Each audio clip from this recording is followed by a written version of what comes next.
জানতাম না, পরে জানলাম। কি জানতে পারলেন? ভূতের বিষয়ে কি? শুনুন পরবর্তী অংশ।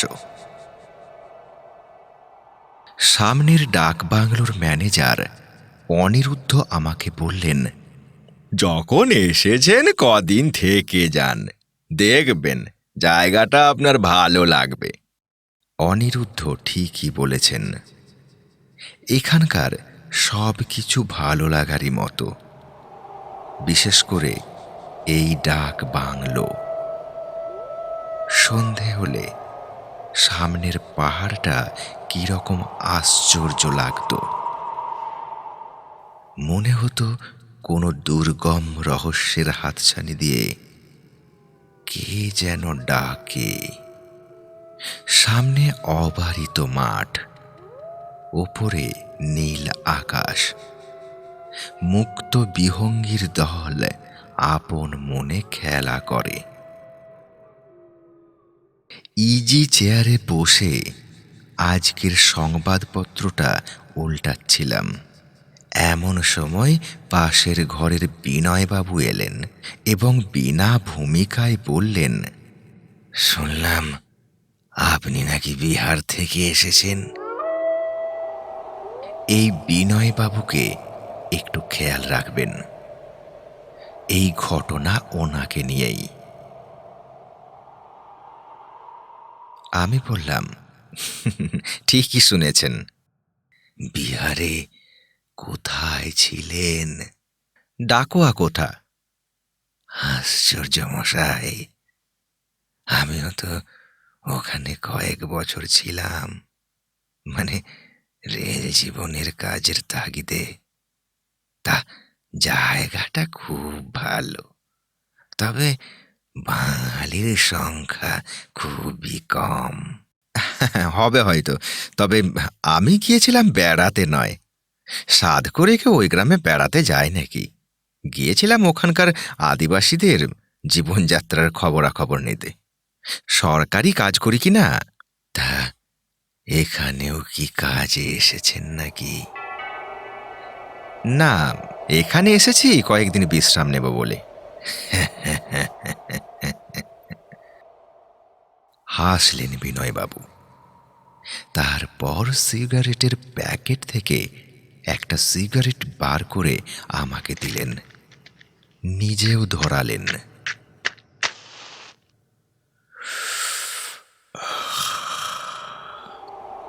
এরপর বিনয়বাবুকে নিয়ে অন্য চমক। শুনতে থাকুন। সন্ধে প্রায় হয়ে এসেছে। সামনের পাহাড়টার ওপরে এখান থেকে দেখতে পাওয়া যাচ্ছে একদল লোক হৈ হৈ করতে করতে যাচ্ছে। ওদের প্রত্যেকের হাতে মশাল, হয়তো কোনো আসন্ন উৎসবের জন্য ওরা তৈরি হচ্ছে। পরে জানলাম ভাদু উৎসব। ভাদ্র মাস এলেই এই উৎসব শুরু হয়।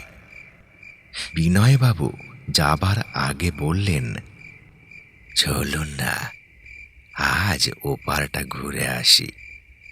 এখানে এসে তো আপনি দিন রাত খালি বই পড়ছেন আর কি সব লিখছেন। এক দণ্ডের জন্যে বেরুতেও তো দেখি না। বলেছি তো, এখানে এসেছি বিশ্রামের জন্য।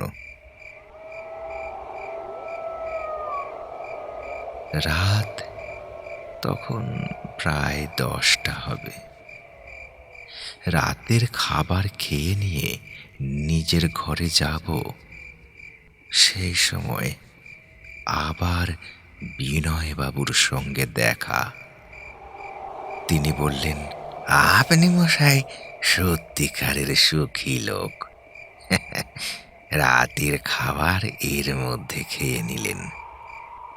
হ্যাঁ, রাতের খাবার আমি 10টার মধ্যেই খাই। এটা আমার চিরদিনের অভ্যাস। আমার নিজের ঘরে এসে কাগজপত্র নিয়ে কিছু লিখবার চেষ্টা করছিলাম, কিন্তু হলো না। আমার নিজের ঘরে এসে কাগজপত্র নিয়ে কিছু লিখবার চেষ্টা করছিলাম, কিন্তু হলো না। আশ্চর্য! লেখার কাগজগুলি উড়তে লাগলো, কালি কলমও সেই সঙ্গে। কি ব্যাপার? কোনো ভোজবাজি নাকি? হ্যাঁ? ঘরটা বন্ধ করেই রেখেছিলাম। হঠাৎ বিনয়বাবু এসে হাজির। আমি আমি অবাক হয়ে গেলাম। বললাম, "আহ, আপনি?" এক গাল হেসে বিনয়বাবু বললেন, "আমার না এলে কি চলে? আমি কিন্তু কিন্তু ঘর তো বন্ধ, কি করে এলেন?" এবার বিনয়বাবু বললেন, "ঘর বন্ধ তাতে কি? আমি মুক্ত। সর্বত্র আমার অবাধ গতি।" আমার যেন কেমন একটা মনে হলো, ইনি ইনি ইনি বিনয়বাবু নয়, অন্য কেউ। হয়তো আমাকে হয়তো আমাকে ভয় দেখাতে এসেছেন। আমি একটু আমি একটু গম্ভীরভাবে বললাম, "এবার আমার একটু ব্যক্তিগত কাজ আছে, আপনি দয়া করে যান।" "আপনি যে লিখবেন, আপনার কাগজ, কলম, কালি কই? হ্যাঁ?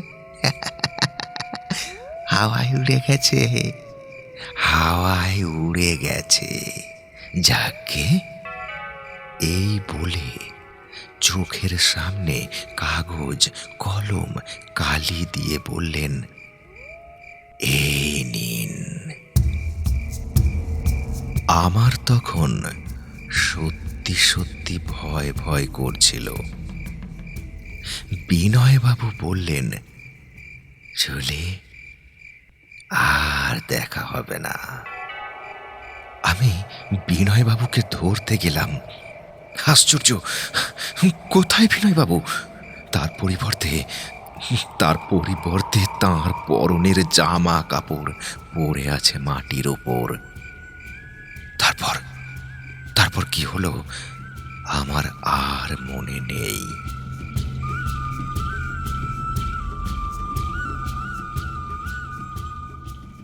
জানতাম না, পরে জানলাম বিনয়বাবু নামক এক ভদ্রলোক এই ডাক বাংলোয় এসেছিলেন, কিন্তু যেদিন আসেন তার পরের দিনই মারা যান।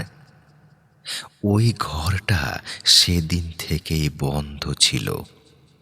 এর আগেও দু একজন ভদ্রলোক এসে বাস করতে পারেননি।